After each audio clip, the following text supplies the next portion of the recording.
Ito mga idol, oh, kabayo muna tayo. Ito ang pinakamahabang ahon. Pinakamahabang ahon sa papuntang Malaya. Barangay Recto po ito. Ito po ang pinakamahabang ahon. Ito po ako, gahatid po ako ng kabayo sa Pamalaya.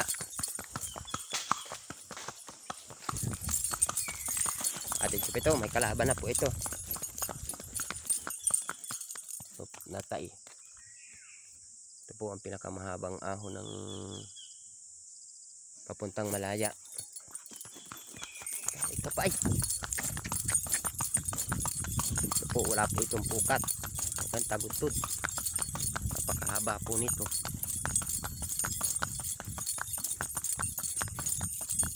Apo, ito po ang kabayo. Talagang haba po ito ng ahon. Medyo madalang po mga kablog ang nadaan dito sa sakyan.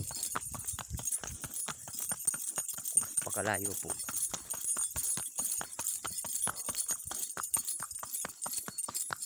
Talaga pang napakahaba po nitong lakaring paahon po ito.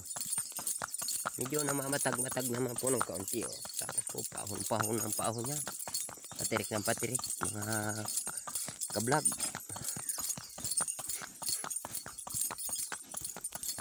Hapo rin ang kabayo sa haba na ng nilusong talaga. Tamo, buhat pa huli kalabak-labakan yan.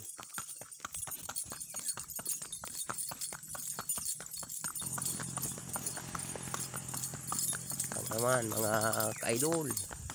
Talagang napakahaba.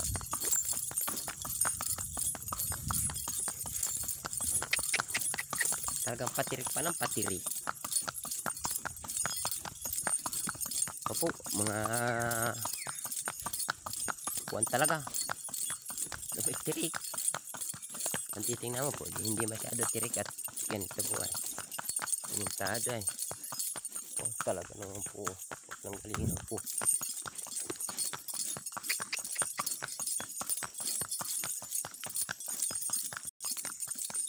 Wala pong pukat ito.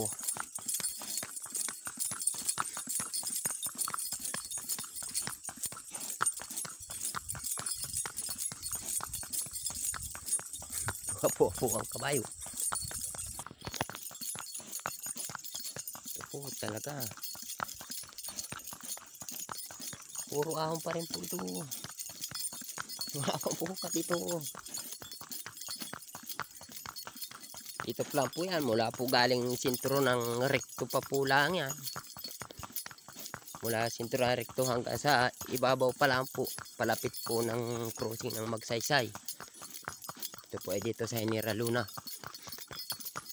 Mayroon pa pong isang napakahaba na ahon. Pagkalipas po ng crossing ng Magsaysay. Talagang wala po itong pukat.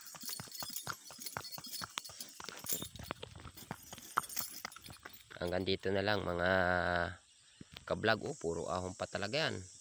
Iikot pa po yan. Sabay kakanan, sabay iibabaw, sabay kakaliwa po, sabay aahon. Hanggang doon pa po yan. Medyo mahaba-haba na po ang video ay kaya hindi pwedeng tuduhin ng tuduhin. Hanggang dito na lang po mga kablog, mga idol. Ito po ay panghatid ko din sa Barangay Malayat. May kapalitan po ito dito.